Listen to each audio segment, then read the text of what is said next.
Good day, aviators. With the announcement of Ace Combat 8, we have many new people interested in the series. Many of you are new to Ace Combat and want to know what you're getting into, and this video is for you specifically. For the rest of you veterans, consider this a refresher on Strangereal's history. Now then, I have some housekeeping to address. This is a broad overview of Ace Combat's lore specific to the continent of Usea, in which most of the series takes place, as well as Ace Combat 8. This is not intended to be a deep dive, this is to get you briefed on what you need to know going into Ace Combat 8. If you want a deeper look into particular topics, let me know with a comment, or even better, play the games. Also, needless to say, this video will involve spoilers for AC 4, 7, and 3. This is your warning. Speaking of which, this primer will mostly be covering Ace Combat 4 and 7 with additional information from promotional materials and interviews. I will not touch upon several games in the series unless something happens in them that directly affects Usea's history in a major way. With that out of the way, let's start with an introduction. You may be wondering what Strangereal is supposed to be. It's a fictional Earth on which the Ace Combat series takes place. It's a world much like ours, with similar cultures and levels of technology, but also with completely different history, continents, and geopolitics. It is quite literally a strange but real world. There are several continents. Usea is a major one and is the unofficial stand-in for the United States of America. We'll be hearing a lot about them later. For now, we're focused on the continent of Usea, which, despite original intentions to be a mix of Europe and Asia, can be considered more as a fictional Europe or European Union. While we don't know the identity of all the specific countries that make up Usea, we do know of Erusia and the Federation of Central Usea, or FCU. We can assume that most Usean countries are members of the FCU. Notable locations focused on within the series, some of which are countries, some of which may not be countries, are Faith Park, North Point, Brabante, San Salvation, the Komona Islands, and many others. Yes, Erusia being a country on the continent of Usea is very confusing. Learn the difference, because Erusia is going to be a major player in the lore. At some point, likely in the 20th century, the Federation of Central Usea, FCU, was formed out of several small nations. At another point, the Central Usea Treaty Organization, or UTO, was formed in order to foster economic prosperity and international security. Think of the UTO like the European Union or NATO. Despite the similarity in names, the UTO is a different entity from the FCU. In 1994, the initial discovery of the asteroid Ulysses 1994 XF04 was made. It would later be confirmed to be on a collision course with Earth. The UTO members began exploring ways to defend the continent from this collision, and many proposals for various defense systems were made. For now, information about Ulysses is kept secret in order to prevent widespread panic.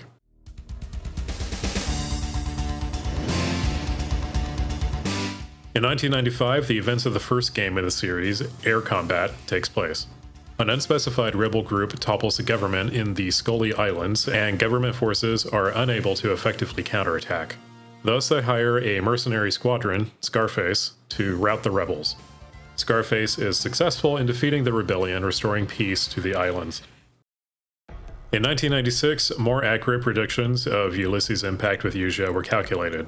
On July 3, 1999, the asteroid would enter the atmosphere above Usea. FCU President Robert Sinclair announced the existence of Ulysses and its imminent threat to Usea. Serious work began on several defense projects, such as a satellite laser weapon and missile defense systems, but concerns of potential weaponization sparked much debate. These plans were eventually abandoned in favor of Stonehenge, a complex of 8 railguns firing 120-centimeter shells, which theoretically could only fire up into space. Stonehenge begins construction in the Hades Desert near San Salvation. Sometime in 1998, the Osean Federation extended offers of an alliance with several Usean countries. This causes much tension between members of the UTO, as many do not want to allow Osea's influence into the continent. Despite this opposition, several states signed a treaty with Usea. On the day of the signing, a coup d'etat breaks out, resulting in chaos and, more importantly, an interruption to the construction of Stonehenge. Those responsible for the coup are simply known as the Usean Rebel Forces. The Usean Allied Forces, a coalition formed in response to the Usean Rebel Forces, hired Scarface Squadron once again to put an end to the coup. This begins the events of Ace Combat 2. During the coup, Grunder Industries, a military-industrial company, secretly fields an experimental AI pilot system, Zone of Endless, or ZOE, against the Usean allied forces. This begins a decades-long project in creating AI-piloted fighters, also in cooperation with Belkan scientists.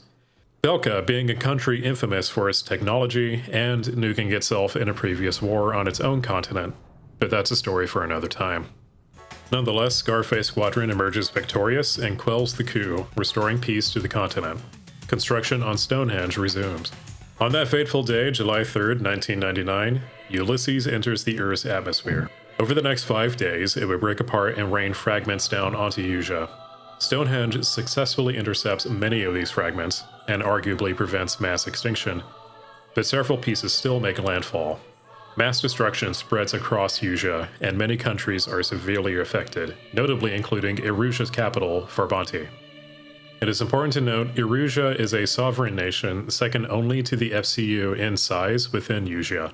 Owing to the massive amounts of damage to infrastructure and lives lost, a continent-wide refugee crisis develops. The UTO mandates that every member country takes in a quota of refugees. Reconstruction efforts progressed, but overall, there was a huge economic strain in every country. By the year 2000, the Federation of Erusia, which was originally reluctant to accept refugees and was also heavily damaged by Ulysses, stopped issuing visas to incoming refugees. Refugee camps line Erusia's border. The mass of people lacking in food and basic necessities spreads disease, creating a whole new humanitarian crisis. This draws the ire of surrounding countries, and as they denounce Erusia's actions, they place tariffs on Erusian goods, causing more strain on their economy. Erusia complains that other UTO member nations are not taking their fair share and are being unduly harsh towards Erusia. This tension eventually leads to Erusia invading Saint-Sauvation and taking over Stonehenge by August 22, 2003, fulfilling the fear of utilizing the installation as a weapon, which, for reference, can actually fire horizontally across the continent, becoming a massive anti-air deterrent. With this act of blatant aggression, the FCU dissolves the UTO and forms the Independent States Allied Forces, or ISAF. The Erusians are given a deadline of September 14th to vacate Stonehenge, which they absolutely do not do. The ISAF then raids Stonehenge, but are soundly defeated, in part due to notable squadrons, such as Yellow Squadron, the primary antagonist of Ace Combat 4.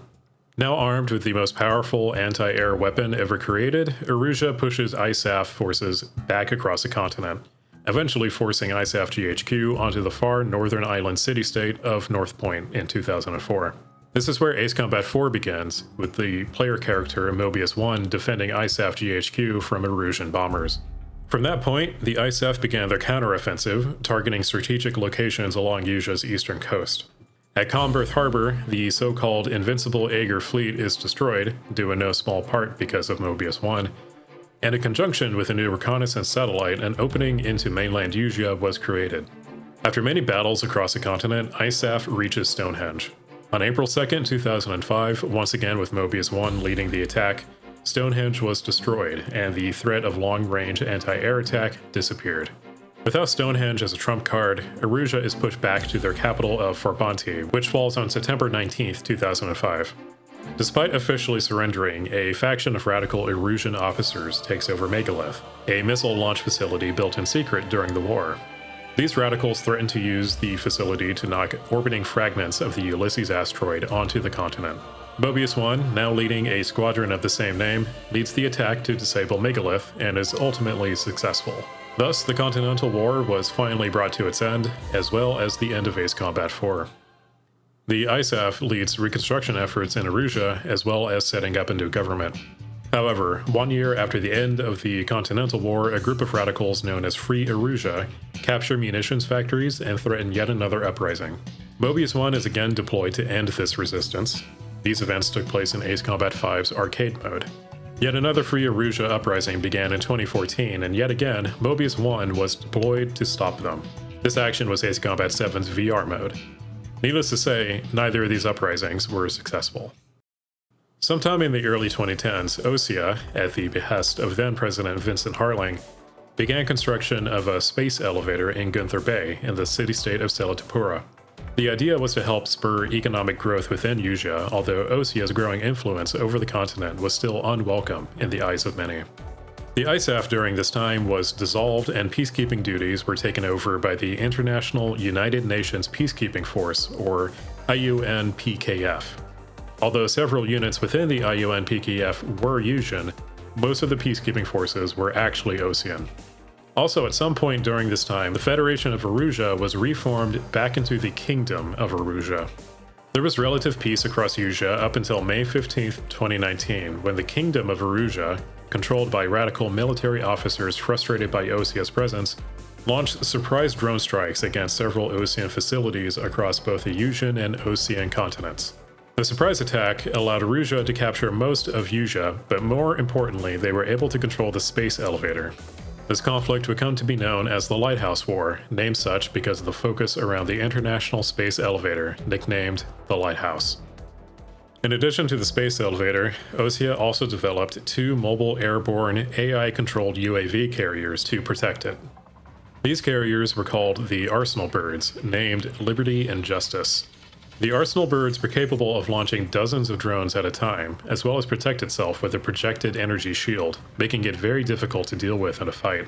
They were also powered by microwave transmitted energy from the International Space Elevator, and were capable of mid-flight resupply. Essentially, the Arsenal Birds could patrol a large area perpetually, so long as resupply and energy transfer was maintained. Also worth noting is that during this time, Grunder Industries was once again experimenting with AI, this time in cooperation with the Erusian Aeronautics and Space Administration, or EASA. Grunder's expertise with AI is likely what allowed Erusea to carry out their sudden drone attacks.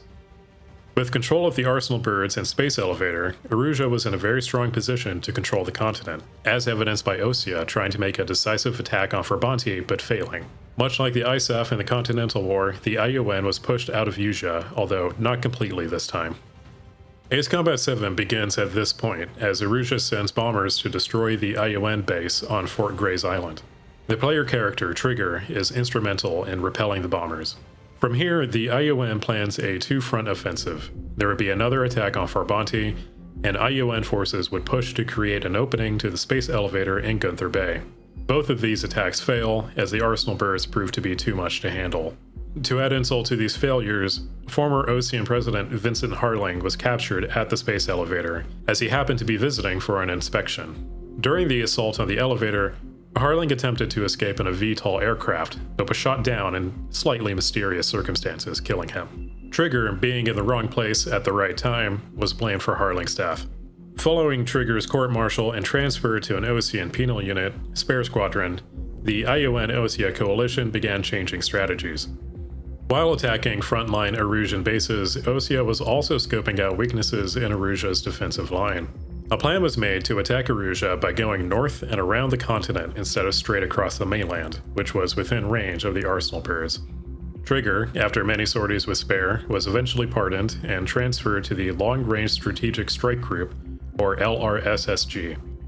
The LRSSG would conduct operations to clear the way for the northern approach, once again bullying the Erusian Navy into submission, as well as disabling key air bases and even reactivating Stonehenge in order to destroy the Arsenal Bird Liberty.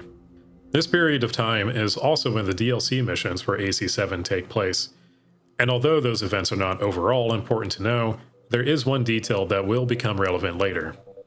Mimic Squadron, mercenaries sent to kill Trigger, belong to the company General Resource, a name which we will be seeing again later.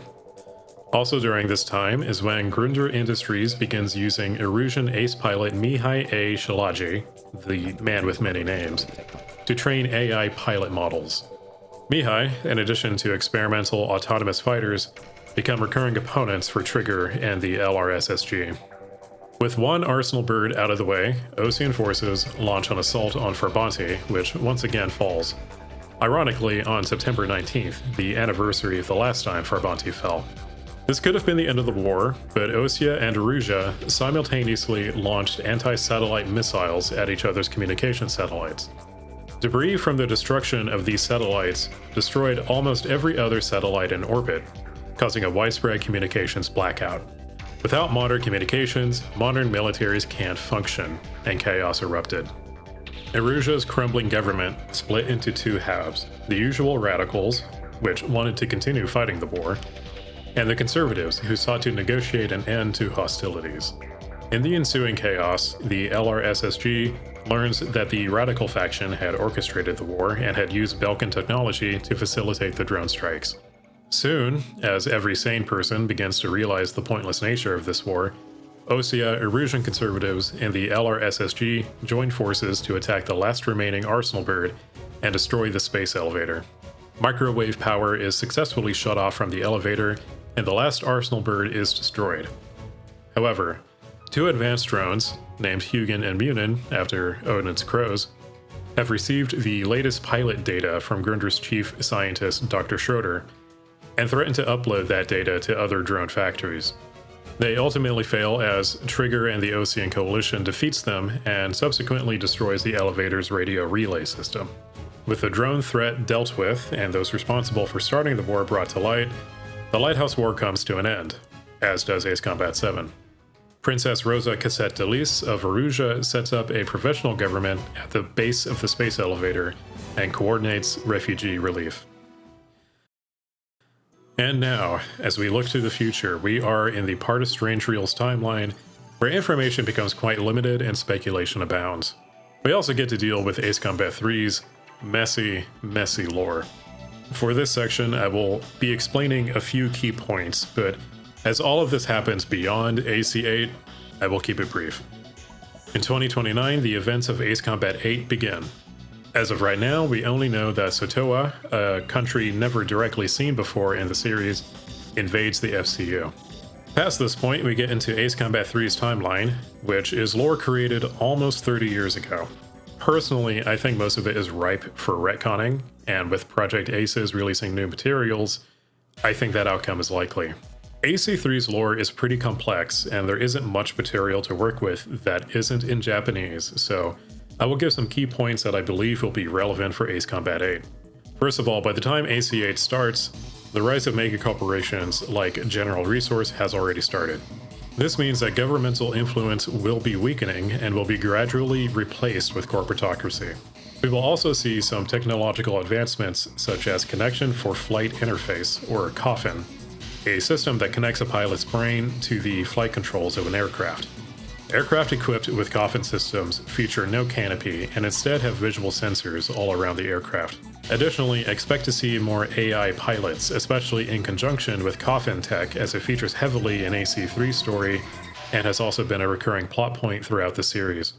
I highly recommend playing Ace Combat 3, as it's a very ambitious game with the most complex story in the series, though I also have a video covering that game if you'd rather see that. That concludes the information I believe that you will need going into Ace Combat 8. If you have any questions, I will answer them to the best of my ability in the comments.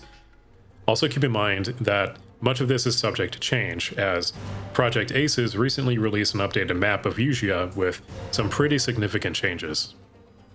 Please do the usual YouTube things, subscribe if you would like to see more Ace Combat stuff and beyond, and if you want more lore recaps, do let me know. That could be a thing that I can do in the future. Thanks for watching.